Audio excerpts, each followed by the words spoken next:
Thanks for being patient, YouTube. I always say I'm going to start at a certain time, and then I don't. You think you get everything done, school, get home, go for a run, do this, that, the other. So instead of 4:30, more like 4:40. I'm trying to get my lips back because it's cold outside. So when you run outside, you start to get this sort of mush mouth thing that isn't the best for podcasting or radio, but I think we can make it work. I'm not going to have a whole lot of positive things to say today. Fair warning, none too pleased with the way things are going, specifically with basketball. But we'll get into that. All right. Just doing a quick check 1, 2.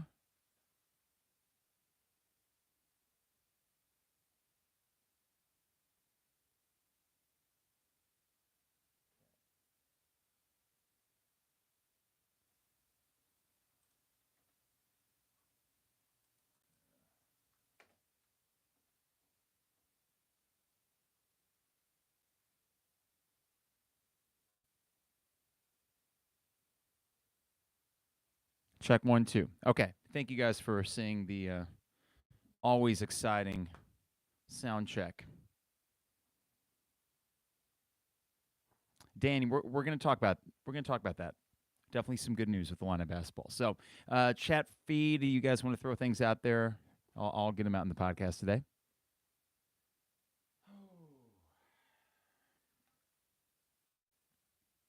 Let's do it.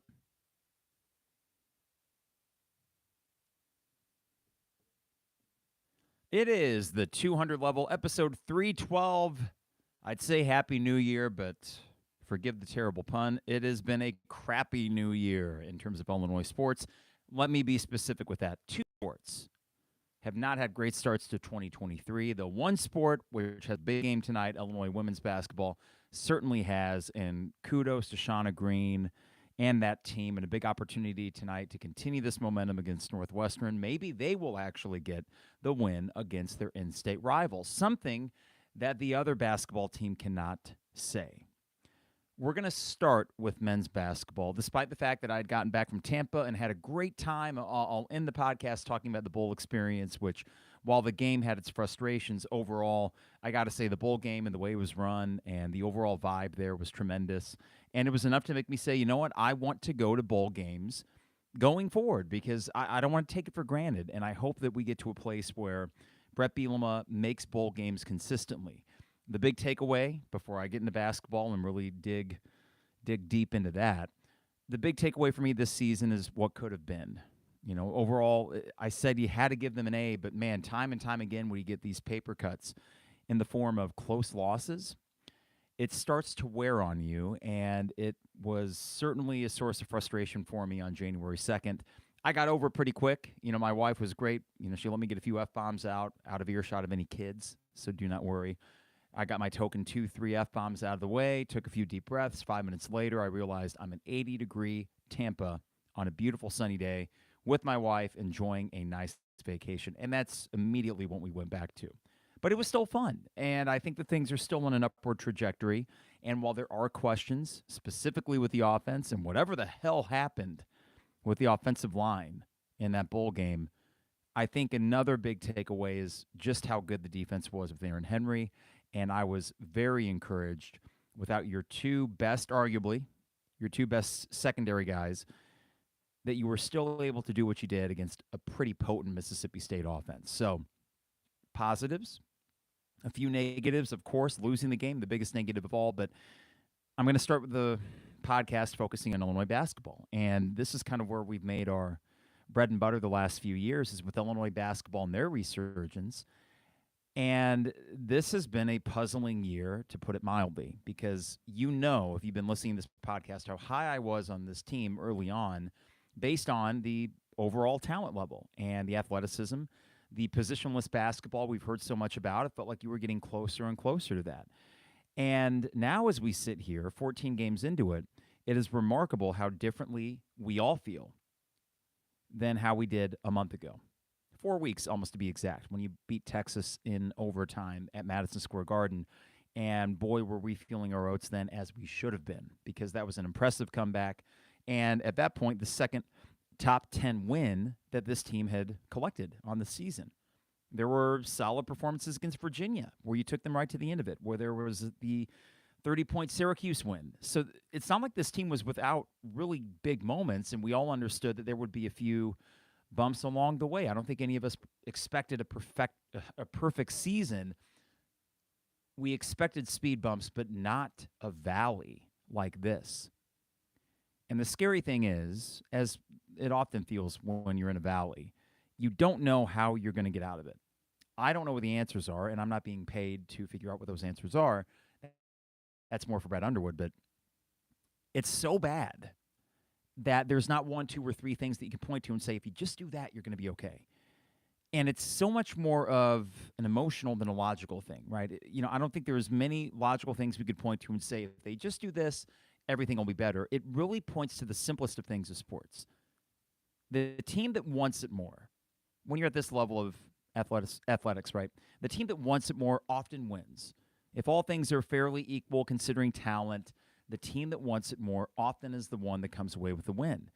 And in this Big Ten, where I don't think anymore that there is a great team, I thought Illinois could have been a great team. Doggone it, they certainly are not. Purdue at times, but do you really buy them as a number one, even a top 5 team, even top 10? I don't know. When all is said and done, I don't necessarily think that way. I don't think there's a great team in this Big Ten. So we know on any given night, any given team can win.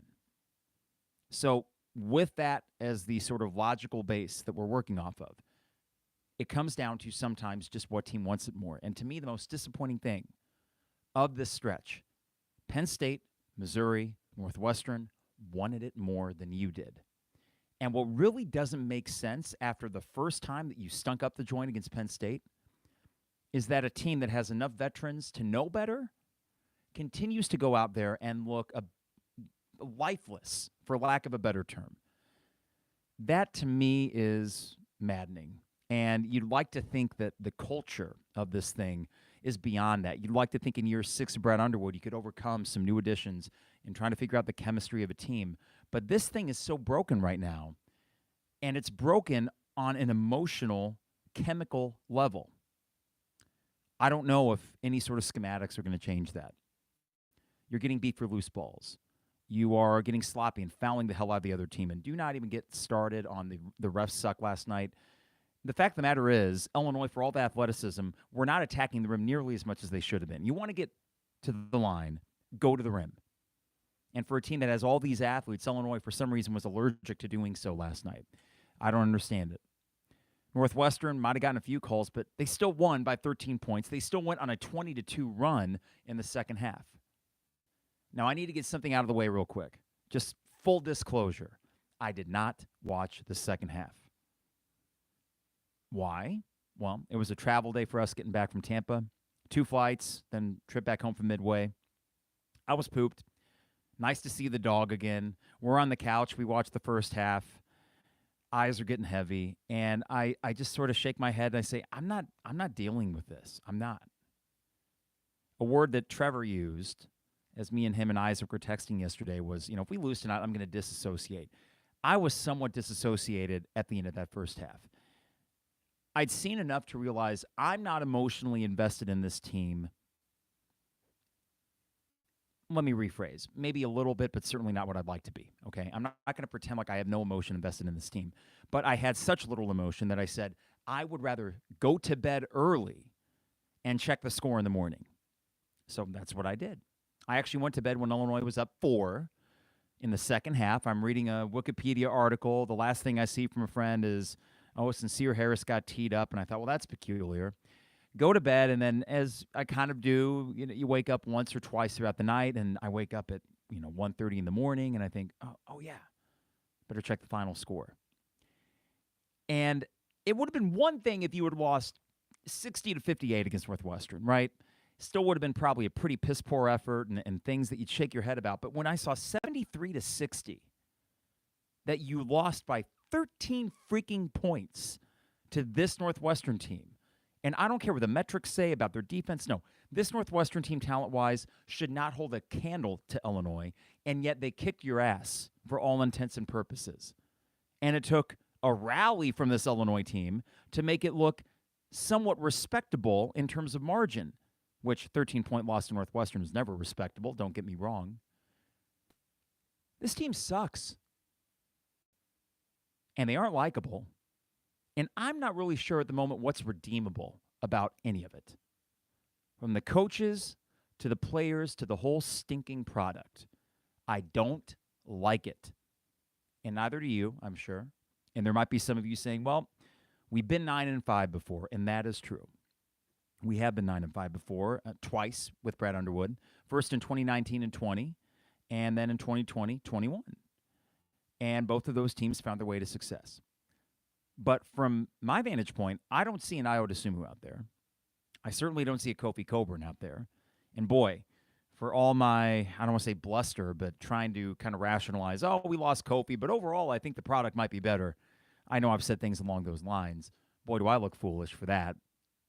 I think Kofi looks kind of foolish for deciding to declare for the NBA and then ending up playing for some Japanese team that last time I checked is last in their league, whatever the hell league it is. No offense to Japanese professional basketball, but Jesus. And then you just start to look at this and ask yourself, why be emotionally invested in these guys at all? Because they aren't even emotionally invested in the game that they're playing. We knew it from the jump yesterday. The reason I was okay going to bed as early as I did was because I was not going to subject myself to a bunch of 18 to 22-year-olds, many of whom were getting paid to do this. And don't forget that point. Many of whom are getting paid, somewhat handsomely perhaps, to play this game. And they suck to high heaven right now. And they just aren't playing ball. What I do not understand is ever getting to the level of something where you're so good at something and you half-ass it. I had a few angry tweets, if you want to call them that, or disgruntled, whatever, in the first half last night, one of which was a question I raised during the Missouri game. You know, you only get about 30 opportunities each year in college basketball. 30, let's say, 35. And for you to not want to take advantage of each one of those, to take for granted the fact that you only play twice a week. It's not like they have that many games overall. And no sense of urgency. I can't comprehend that. I'm in a band that plays, 10 gigs a summer, and we look forward to each one. And some gigs are better than others, but I try to enjoy each and every one of them. Jesus, I try to go out there and put on a good show. And I know that's apples and oranges, and these guys are putting in 80, 100-hour weeks, essentially, between school and practice. I never had to do that, and I won't pretend to. But when you get to that level, how can you look like you're that freaking miserable that you don't even want to be there? And that's what this team looks like. That goes beyond any schematics or anything that Brad Underwood, as far as X's and O's, can fix. But that does lead to some larger questions about Brad Underwood that I've been pondering the last few weeks, and I'll get to that. But first, the sponsors. Okay, so I got to thank DP Dough, of course. At DP Dough, I'd say get a celebratory calzone. I don't know the next time this basketball team is going to win a freaking game, but also DP Dough is great for business lunches. So here's the thing. If you're at an office in Champaign-Urbana, you're looking to kind of change up your lunch routine, why not order online at dpdough.com? They deliver anywhere in Champaign-Urbana. That is dpdough.com. Also, Rector Construction online at rectorconstruction.com. These guys are the best at any home exterior project, and we're already in 2023. The weather is fairly mild for January. Looks to be that way for the rest of the month. Before you know it, it's spring. These guys are 12-month-a-year workers. It would take a really bad bout of winter weather for them to not be able to work on projects outside your home. So you can get a free quote today at rectorconstruction.com. That is RECTOR construction.com. Also, Dogtown Heating, Air, and Plumbing. Give them a call today at 217-841-4728. Dogtown Heating, Air, and Plumbing is your home's best friend, and you might as well do the double of getting your furnace checked and your AC checked. We already got our AC check scheduled for the spring. We had Matt, the technician, come out. He was tremendous, and our furnace has been purring like a kitten and has kept us warm in what was an early bout of winter weather. I'm sure we're not through the woods yet. We got plenty more weeks of cold to go before we finally get to some warmth. But Dogtown Heating, Air, and Plumbing, they are the goods. Give them a call at 841-4728. Finally, State Farm agent Brian Hansen, brianismyguy.com. And he has been our guy for a couple of years now, more than 2 years, because we moved into this house October 2020. And we're going to stay with him and the staff as long as we're here, as long as we're in Champaign-Urbana, which I think is going to be the rest of our lives. Brian makes things super easy. You get the State Farm prices as you expect, but it's really the service which sets him apart. With the ease of communication and how quickly he gets back to you shows that he truly is invested, and we appreciate that, and I'm sure you would too. So go online to brianismyguy.com. That's State Farm agent Brian Hansen at brianismyguy.com. Illini Inquirer, Champagne Showers Podcast Network, of course, and you, the listeners. I appreciate all the listening. Yikes, that was not my best transition. I will say this, though. It was really cool being at the Reliaquest Bowl and running into some listeners, Andrew and Bailey and a bunch of others. Took some pictures with people. It was really cool. And, it was funny. We met up with, it was me and Kara, and then a good buddy of mine. His mom lives down in Fort Myers, and she drove up for the game. So she was hanging out with us. We go in the stadium, and she was just amazed that she saw two guys, Bailey and somebody else, come up and say hi to us, and was just super cool about it, and thought it was pretty neat, because she grew up in this area and listened to the Lauren Tates and the Jim Turpins of the world. And by no means am I saying I'm anywhere near those guys' level, but she thought, wow, these people listen to your podcast. I'm like, yeah, and we are not the biggest thing on the market. We kind of got our nice little niche here, but it goes to show, I think, that a lot of the Illini fans that showed up, if you're going to travel all the way to Tampa, you're a hardcore fan. And I think the one niche that we really kind of cornered in this 200 level thing is I think that my credentials as a fan are well documented. They're out there. And it was really cool to hear specifically from people that they appreciated my perspective, because my perspective is not going to be journalistic. It's not going to be objective most of the time. Very subjective, and I know it's not for everybody, but it's cool to meet people that enjoy it. So thank you. And it was so cool talking with a few people outside the stadium and inside the stadium. And Illini fans, and I'll get to this later with the bowl game, we are a pretty impressive group of fans. And I've said many times that every fan base kind of sucks in their own way. And sometimes Illinois fans, we kind of suck too.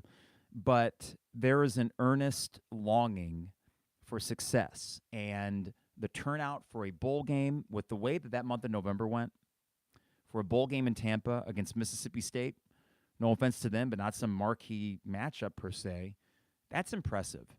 We outnumbered them, I think, 2-1. And it was difficult to tell because I didn't have the vantage point of both sides of the stadium. I was looking across, like most Illini fans, to the Mississippi State section. But even though they had their cowbells, we were louder. We were more well-represented. So it was impressive, and it's something to build on, and you know that the foundation is there. Now you just got to win consistently. I'll get to football, but first I got to get to Brad Underwood, and I better take some coffee for this. Okay, if you've listened, that I'm a big Brad Underwood fan, or up to this point I have been. I was unsure for the first 2 years and 2 months, let's say. It was really up through the Michigan State loss, I want to say January 2nd, 2020. You lost up there 76-56, I believe, 20-point loss. And then you turned it on. That team, that Illinois team, ended up beating Iowa the last game of the year. They got second place in the Big Ten.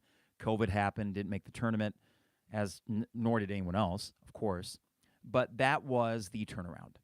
And then you followed that up with the number 1 seed, a Big Ten tournament title, the disappointing loss to Loyola, but there were a lot more big wins that season than big losses. Of course, you were left wanting more. Last year, you get the Big Ten regular season title. Really, you have 2 of those in a row, but that's neither here nor there. And then another disappointment in the NCAA tournament. You almost lost in round 1, and then you lose to Houston. But I have echoed many times that if you continue to make tournaments, the success will come. It just will, and we've seen this in the likes of Tony Bennett or Jay Wright at Villanova.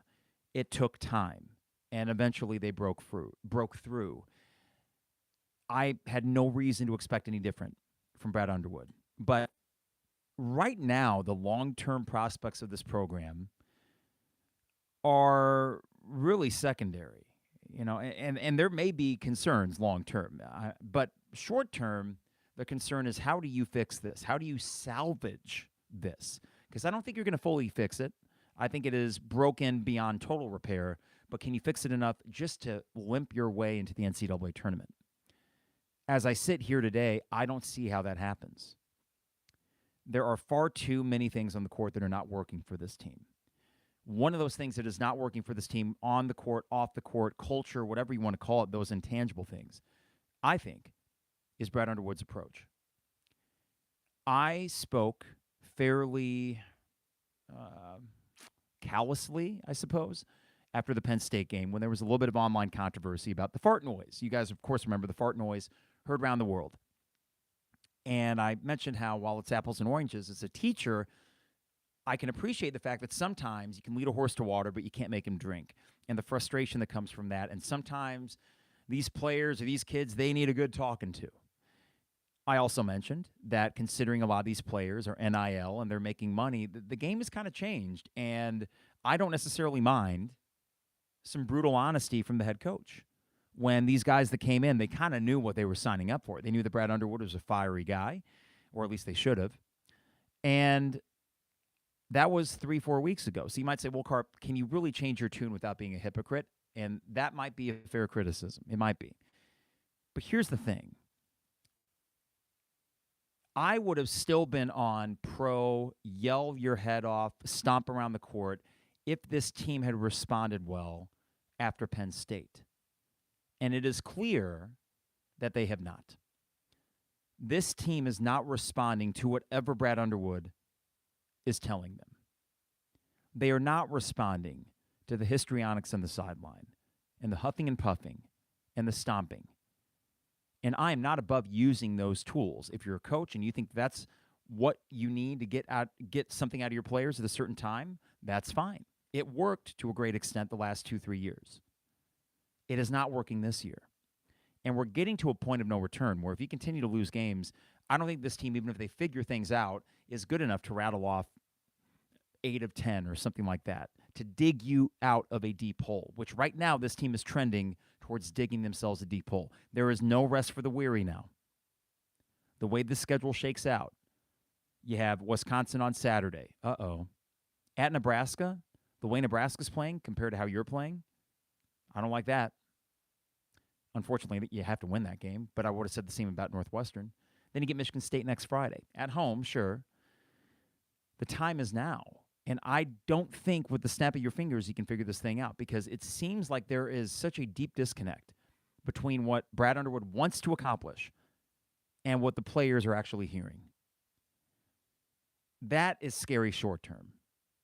It might be scary long term in that Brad Underwood, his credentials, they're well documented. The guy wins more games than he loses, and the turnaround here is still a pretty incredible turnaround. No coach was able to turn around a program in 5 years. Lou Henson, I think, took 6 or 7. So that's the biggest comp you could probably, or the closest comparison you could probably have to what Brad Underwood did.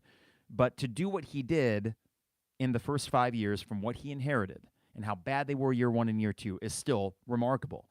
That is going to buy him time. His job is safe. Let's not pretend otherwise. But you are sort of staring down the barrel of having to reevaluate how you do this. I was pro-NIL. I still am. I think it's right for the players. And I think as Illinois, we have a unique advantage in having an alumni base that has a lot of money and a hungry fan base that is willing, even if you aren't a big money donor, to donate to the Illini Guardians or something like that. And also, being in the Big Ten, the money that's coming in, it will find its way to the players. It already is. I don't mind that. We can use that to our advantage. Other teams, like in Missouri, I don't know if it's NIL per se, but the transfer thing has worked pretty damn well for them. They're ranked, deservedly, and good for them, even though I hate it. But why is this only not working, but actually failing miserably at the moment for Brad Underwood? Why is this thing so broken to the point where I don't know if any of us really feel confident with them figuring anything out? And that is the $3.5 million question, which I think is what Brad Underwood's making. And I don't know if the $3.5 million a year man has the answers to it. Right now, his shtick, if you want to call it that, is tiresome to me. Not to everybody. Had a good conversation with Trevor and Isaac last night.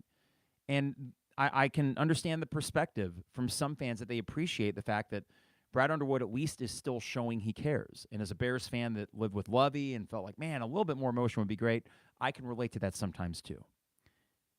But the game has changed. The players on this team have a different approach. You can call them soft, and you know what? I don't think you'd necessarily be wrong. I think there is some softness to these guys. There's a lack of leadership, and there might be some, let's call it what it is, basketball knuckleheads. They are not the sharpest knife in the shed when it comes to basketball teams or basketball IQ. And that's just that's the damn truth. If you think I'm roasting 18 to 22-year-old kids, fine. But if you've been watching the same games that I have, this team is not known for smart basketball. Their talent was able to overcome that in some of these early wins. It's not overcoming it now because teams have adjusted and figured out how to neutralize Illinois' threats. So what does Brad Underwood do? I don't know. And I'm in such a show me mode as a fan where I've kind of disassociated from this team. The frustration has less to do with the team and the individuals on it and more to do with the fact that, wait, you're telling me this winter might kind of suck? I thought we had gotten over that. I thought that it was just going to be a question of what's your seed in the NCAA tournament. And I think most prognosticators would have said the same thing.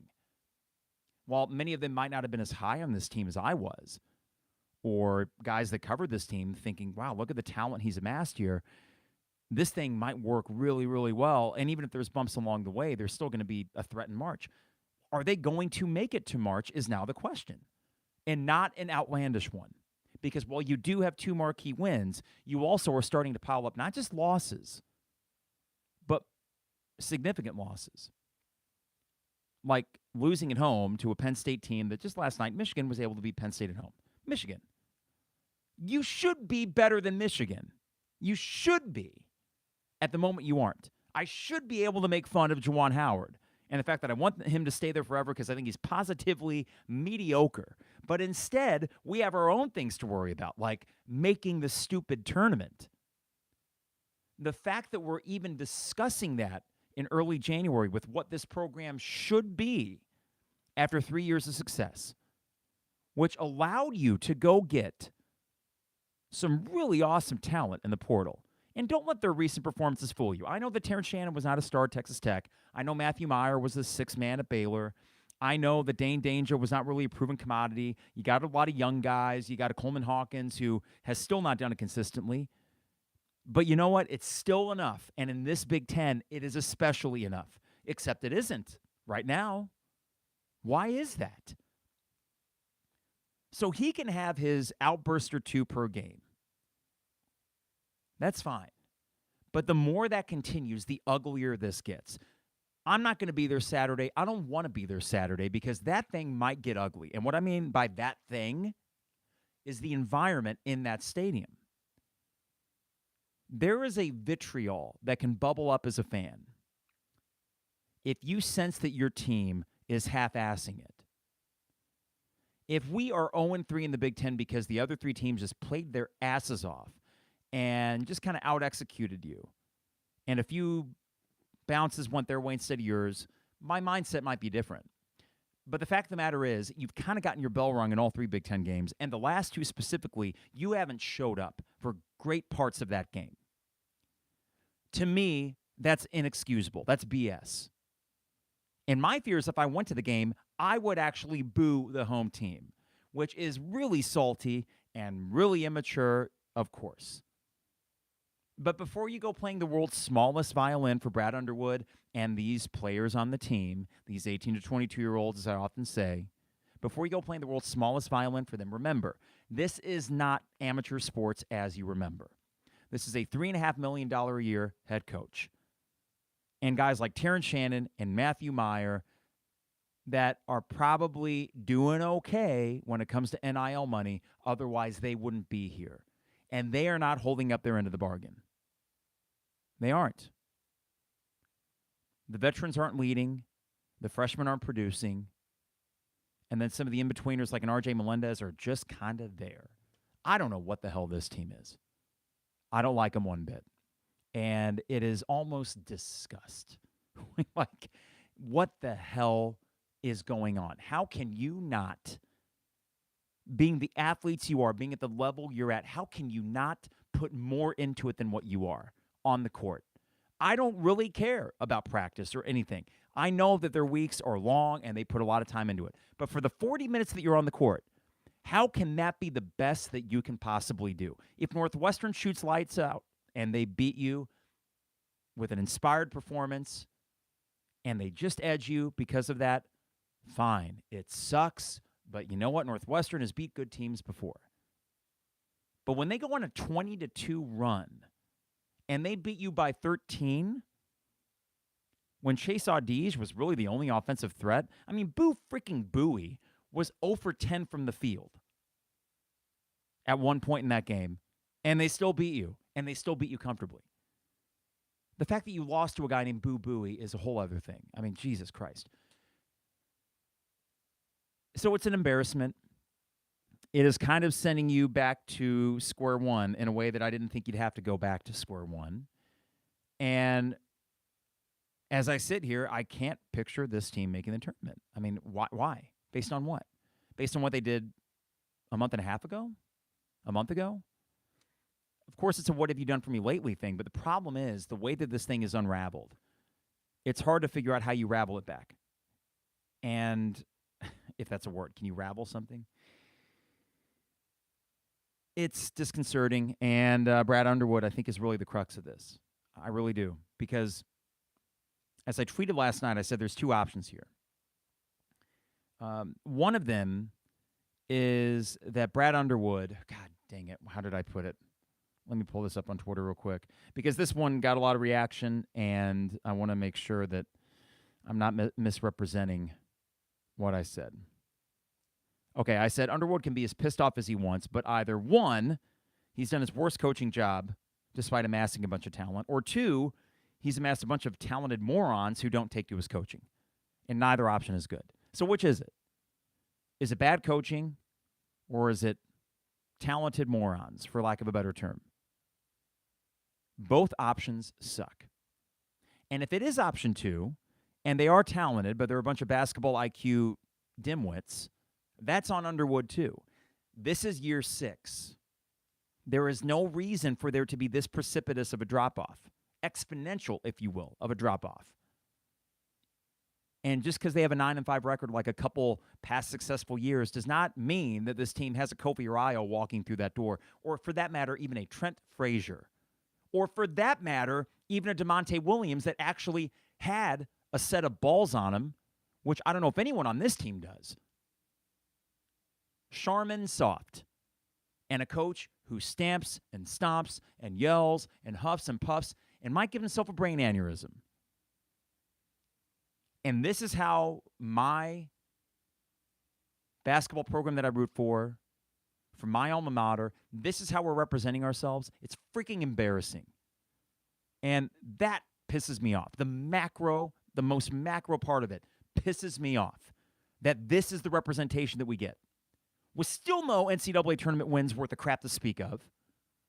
See, that's just it. The crux of this is two things. Of course, the product on the court right now stinks. We know that. It is compounded by the fact that while we all, in some way, shape, or form, acknowledge the incredible turnaround of the Brad Underwood era, there was the still wanting that late season success. So what did we do this year? We calibrated our expectations. And while I said, yeah, I think this team's going to win the Big Ten because the Big Ten's weak, and I think overall you got the most talent, whoops, shame on me. But really, all that mattered this year was just making the second weekend of the tournament. And that is not an outlandish thing to ask if you truly are a top 25 program. I don't know, maybe make, out of the 4 tournaments you make, 1 out of 4, maybe you can make the second weekend. Fair, I would think. And right now you're talking about maybe not making it at all. A little frustrating, and then you mix in with that what the body language and the attitude on the court. I mean, it's really hard as a fan to not say screw him. My method, if you will, what I do when I get pissed off about stuff like this. The podcast is an outlet. When I'm done with this, I'm moved on from it in terms of I'm not sitting tonight as, Karen and I are watching TV and out of nowhere I'm like, God damn it, Coleman Hawkins. No, it comes out, I get it out, I move on. Reliaquest Bowl, they win, I drop an F-bomb, walk out of Raymond James, I move on. In that way, I guess you could say I've got more mature. But in another way, it is still that fandom that has us turning into the games and going to the games in some cases, and then being treated to just half-assed apathy. So when I cool down, I find apathy is really the biggest emotion that I feel, and I don't want that for a basketball program that gave me 3 really good years in a row and seems to be on a good trajectory. How is this the case so soon and so sudden? There was someone on Twitter, and I want to make sure I get this right. Trent was none too fond of my tweet about, either Underwood is doing his worst coaching job or he's got a bunch of talented morons. Trent said, the players of Fanboy Carp, it's amazing how quickly people expect a team comprised of underclassmen and transfers to gel. Brad has started seasons 9-5 at Illinois before, but I guess hot takes and patience mixed like oil and water. Buzzwords, Trent. Patience. We're already halfway through the season. 14 games, right? So you basically have 30 games in the regular season. So you're halfway through it, and at the halfway point, you look like dog crap. Not a lot of patience in that regard. Not a lot of patience when your head coach is seemingly unhinged and has no answers to this. And if you want to use the context of the 9-5 seasons before this, like I've said 3 times before in this podcast, Iowa and Kofi, you're not walking through this door. Trent also continues, then just make sure he gets the same amount of credit when this team finally puts it all together, which they will. Based on what, Trent? If they do, I will be the first person giving Brad Underwood credit, just like I did up teen times in the last 2.5 years. I will laud him with praise for somehow bringing this thing together. I'll be first in line, but you know what? Right now, it doesn't look like it'll happen. Oh, boy. Unfortunately, I got a message. Someone had a Ked Prince tweet for me to see, but Ked blocked me. I'm sure I'm missing something very illuminating. Yeah, here's the thing. Until they show us more, you can't bank on anything. You can't. And Saturday, sure, they can win. I mean, college sports and college basketball and football specifically can just be weird. And I'm sure that the biggest spread is not going to be more than 3-4 points. Wisconsin's not going to come in here like 7-8 point favorites. Despite how bad Illinois has been, there's going to be this idea that Illinois will rebound and come back and get a win that is absolutely a must win. I mean, Terrence Shannon all but guaranteed it. And when Terrence Shannon, who in his homecoming yesterday put on such an inspired performance, tells you that, you got to believe it, right? Now, maybe I shouldn't take the facetious or sarcastic approach here. But part of the problem as well with these players and the way they've been responding this year. Derek Piper tweets out after the Penn State game that the vibe was off. And then Coleman Hawkins responds with, whatever, that's crazy talk. No, every indication is that the vibe is off. Sorry that I don't necessarily take your word for it, Coleman, or Matthew Meyer, who immediately after saying that, coach doesn't like me fasting and whatever his grievances may be, an hour later tweets out, it's all good. Just kidding. Nothing to see here. God, they're frustrating. They're really, really freaking frustrating right now. And we will be here for the second half on Saturday. That's what I mean to say. We'll be here for the second half on Saturday against Wisconsin.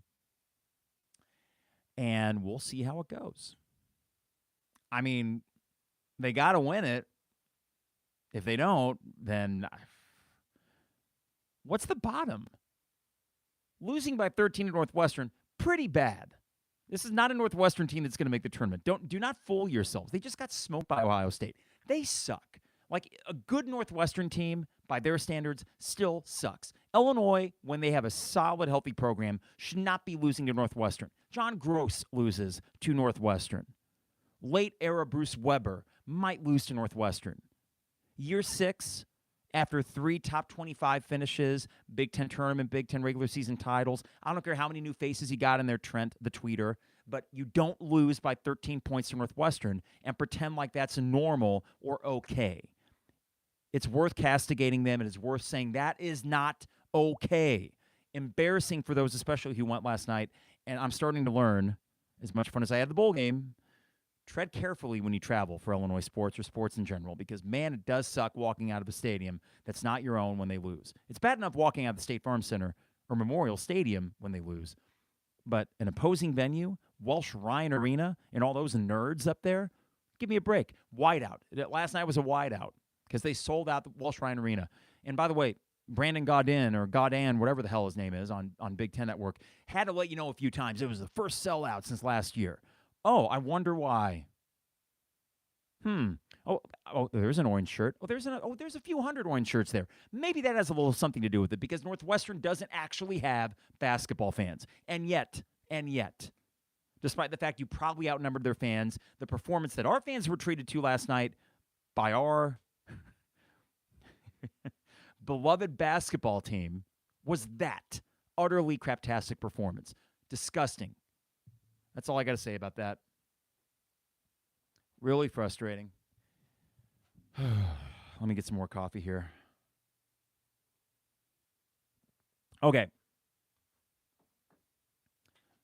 Football, Reliaquest Bowl. Tampa was awesome. We stayed in Ybor City, which is this funky neighborhood just east of downtown. They got this trolley that links Ybor City to downtown Tampa. It's really quaint. In Ybor City, they have this ordinance where birds, specifically hens and chickens and roosters, they can just walk the streets and you can't mess with them. So the first thing we see when we get to our hotel in Ybor City, we check in and we're walking down to get some lunch, and we just hear these roosters crowing. And this goes on call and response style. This is New Year's Day, and we got down there bright and early, so the street is pretty dead, 7th Avenue. And we're just surrounded by roosters and hens. It was a really cool, funky way to get the trip started. Ate at this restaurant called the Columbia, which is the oldest continually operating restaurant in Florida, 100-plus years, and a Spanish restaurant that was just absolutely incredible. We so nice we had it twice. Lunch when we got there, and then dinner before we left. And 7th Avenue in Ybor City was a really cool home base for us. The bowl game itself, I got to say, the vibes were great. Outside of the stadium, inside the stadium, Reliaquest Bowl was a very well-run event. And knowing how they operate, it's not like Illinois is going to be down there next year or the year after. I know they try to rotate. So that's not likely. But I hope that Illinois' turnout makes us more attractive for future trips down there, because when they're down there again, Karen and I will be right back there. We really enjoyed it in Tampa. Had a day on St. Pete Beach on January 3rd, and overall a great trip despite the loss. The game itself, I want to start with the positives. I thought Aaron Henry had a masterful first game. And, a tweeter had responded, and this is a good point. I was disappointed in the defensive line, but as a tweeter had mentioned, the whole scheme was essentially drop 8. If you watch Gabe Akis, for instance, I was really keen on him on the edge. And more often than not, he was actually being pulled back into zone coverage. And I thought, okay, that's interesting. And so no wonder you weren't getting their quarterback. Nonetheless, that would be my only gripe, is that there was hardly any pressure. Instead, kudos to Aaron Henry for this, and for Jameson, the D-line coach. They were saying, guys, we're going to send 3, maybe 4. Just get your hands up and try to block the pass. You had young secondary guys make some plays. I thought that the Matthew Bailey pick, that's a big-time play from a kid that had 2 big-time interceptions this year. Secondary overall, I thought, played well. You were going to get everything from this air raid offense, and even though they didn't have their top receiver, they still had enough talent to make plays, and they made just enough. But, to the defense's credit, it was really because they were on the field so damn much that they finally just let up, and it sucks. I was like, one more stop, and you didn't get it, and of course it was frustrating. One of my F-bombs came right for that, the long run that put it away. That was a bummer. The other one I'm pretty sure came after the scoop and score on the hook and lateral madness, which that was just insult to injury. Because for a second there on that play, it actually looked like we might turn it into something, which would have been absolutely insane. But, of course, it did not finish that way. Defense, though, I'm still pretty damn proud of. All things considered, the defense was awesome this year. And to see that continuity with Aaron Henry taking the reins, that's not to say there won't be bumps next year and that you aren't going to miss a Devin Witherspoon and a Sidney Brown, and we'll see who else stays and who leaves. But you do feel like you're in pretty solid footing defensively next year, regardless of who comes back. And they responded well to Aaron Henry in that first game. That I think is very encouraging. You would not have known whether or not Ryan Walters was on the sideline or not based on the performance. So that's really cool. Offensively, Tommy DeVito was not very good the last month of the year. Bowl game and November was not very good. There are probably a multitude of reasons for that. I think that anytime you get on tape, defenses figure out tendencies. They figure out how to slow you down. Since he got hurt in the Iowa game, the mobility went away. He was so good against Minnesota, his best game of the year, and he was fine against Nebraska. But, man, the month of November, not all that good. Michigan, I thought he was pretty decent against given the circumstances, but Tommy was not the same guy that we saw in September and October. Not to say I don't love the guy, because he is a huge reason why you went 8-5, and for that, we will be eternally grateful that we got I'm going to not say great, I'm going to say solid quarterback, and I'm not going to go above solid because, unfortunately, when it came down to it in big games, Tommy was not always making the throws, and not even always, but not often enough. Solid quarterback. 7 out of 10. Can you improve on that? Yes, you can. While the efficiency numbers may not be there for Luke Altmaier, you got to hope that the talent level, especially with time, can exceed what you got with Tommy DeVito this year. We saw a few times, and maybe, it's like Barry Lunny was allergic to going downfield, and even though Tommy didn't make all the throws, I wish he would have tried more. But there was a wide-open Isaiah Williams on your last offensive drive that if you convert that, I think you go and win the damn game, and you didn't. You overthrew him.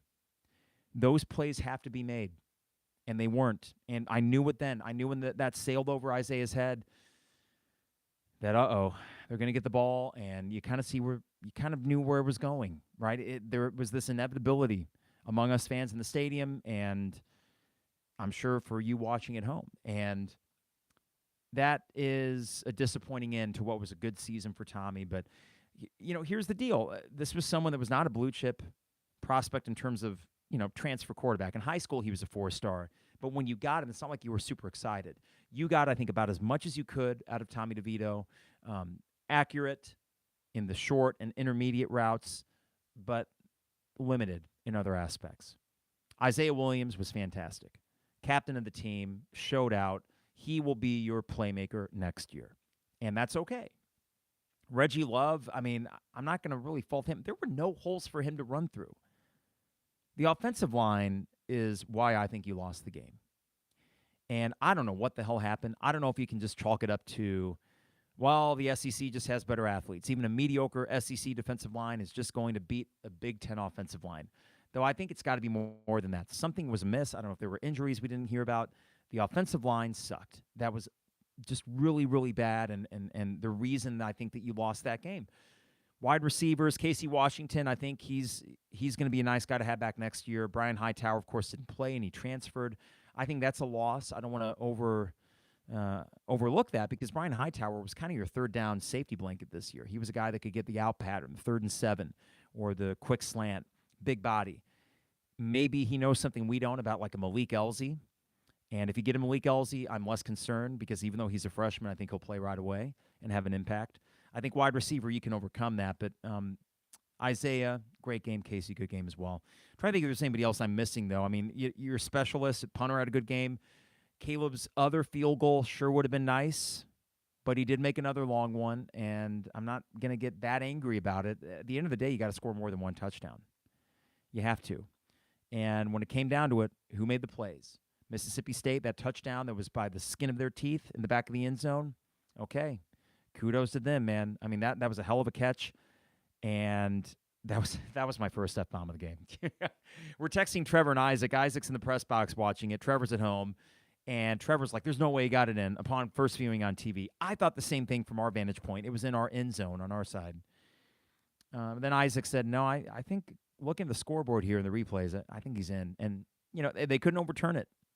It was the slimmest of space between his foot and the white, and that's how it goes. It was a hell of a play. They made plays, and here's the thing. It is more difficult for me to accept losses, if you feel like you got screwed or something, right? That is tougher in a way.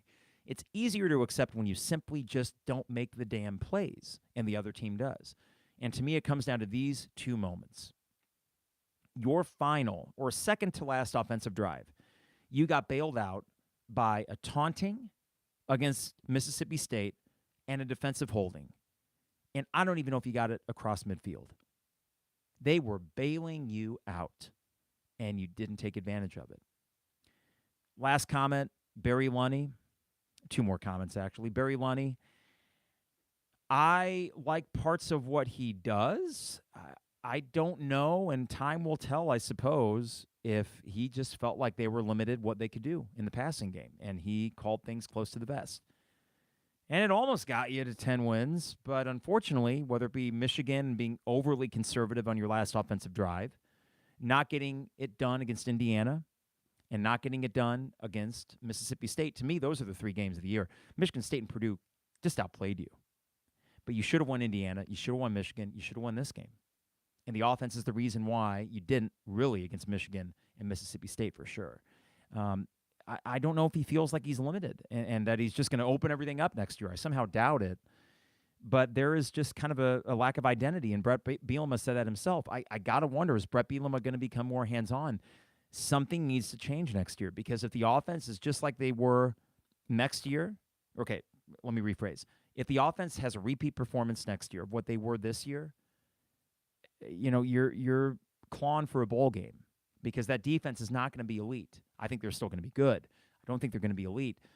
You're going to have to find your way to wins here, and this leads me to my last point. Brett Bielema, 8-5 after starting 5-7. So right now you're looking at a guy that's 13-12 through his first 2 years, considering what he inherited. Pretty damn good, right?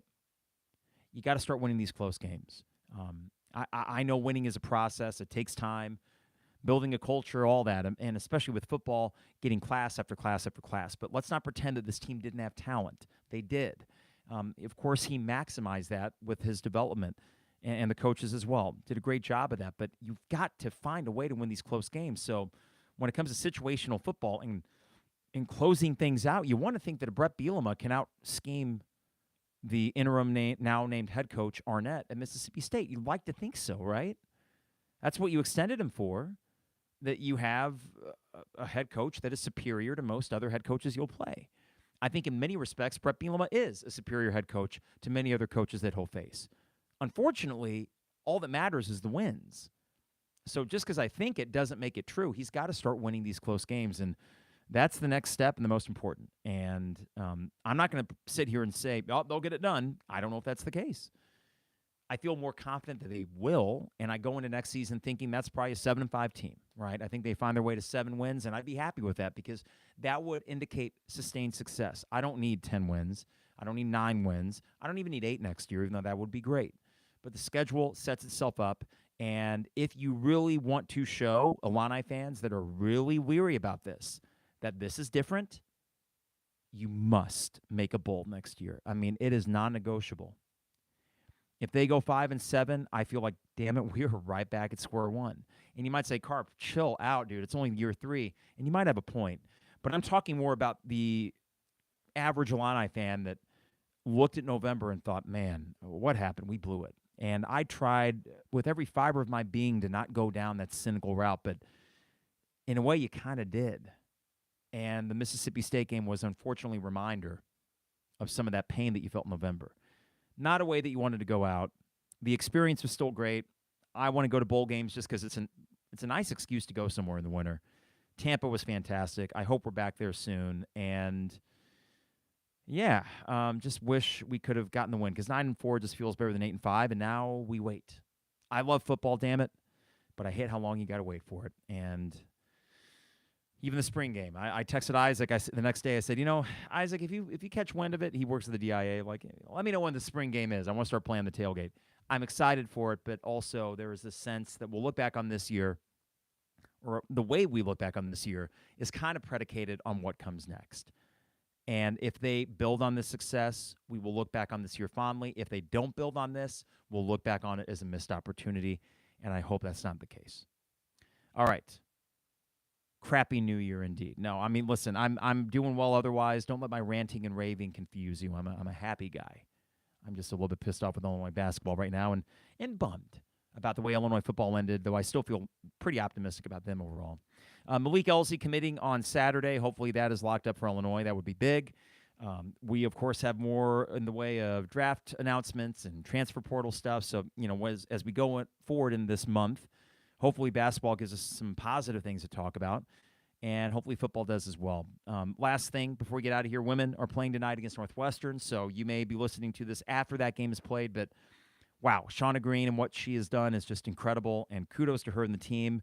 My sister took her kids, my nieces and nephew, to the game on Sunday, was it? New Year's Day? 5,000 plus people. Sounded like it was a great atmosphere. It was a hell of a game, high scoring, just awesome. It's a program that we forgot about because they didn't give us reasons to tune in. And just like that, snap of your finger, 1 year, Shauna Green has turned this into something pretty impressive that they would make the tournament if it happened today. And I hope the momentum continues. I hope they keep rolling.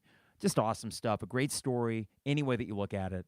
And I bet there'll be a good crowd there tonight. And when the students get back, I hope they make a push to try to get more students to those games as well. Let's see here. Brad says, just came over from the Illini basketball podcast. Which one would that be, Brad? Do they have an official one, or is that maybe Illini Inquirer? Yeah, you might have missed the ranting and raving over here, but we'll be posting that as soon as I get off of this live podcast. But, all right, it is, 5:40 p.m.? It's dinner time. Then chill out, watch the women's game tonight. That's what I'm going to do. I'm going to watch some of it. So thank you guys for tuning in, and hopefully there was some catharsis to be offered there, especially in regards to Illinois basketball. I want them to win so bad, ultimately. I can say that I don't care, but of course I do. But right now, in terms of emotional investment in this team, that's kind of stagnant. It's on pause until they give me reason to be reinvested. DPDO, online at dpdo.com. We got Dogtown Heating, Air, and Plumbing. Give them a call at 217-841-4728. That's Dogtown Heating, Air, and Plumbing, your home's best friend. Rector Construction, online at rectorconstruction.com. For all your home exterior projects, get a free quote today at rectorconstruction.com. And finally, State Farm Agent Brian Hansen, online at brianismyguy.com. Life, auto, home, business, renters, you name it, Brian is my guy, and he could be your guy as well at brianismyguy.com. All right, Illini Inquirer, Champagne Showers Podcast Network. We appreciate you guys for listening, for watching. Please rate and review us wherever you listen to us, and subscribe on YouTube if you haven't already. So close to 200 subscribers for the 200 level on YouTube. All right, everybody, have a good rest of your, Thursday. I'm losing track of what day it is. Have a good rest of your Thursday evening, a great weekend, and we will be back, yes, for the second half of Illinois-Wisconsin. I would hope that we have something positive to talk about, because if not, oh my God, it might get bad. All right, everybody, take care. See you soon. It is the 200 level.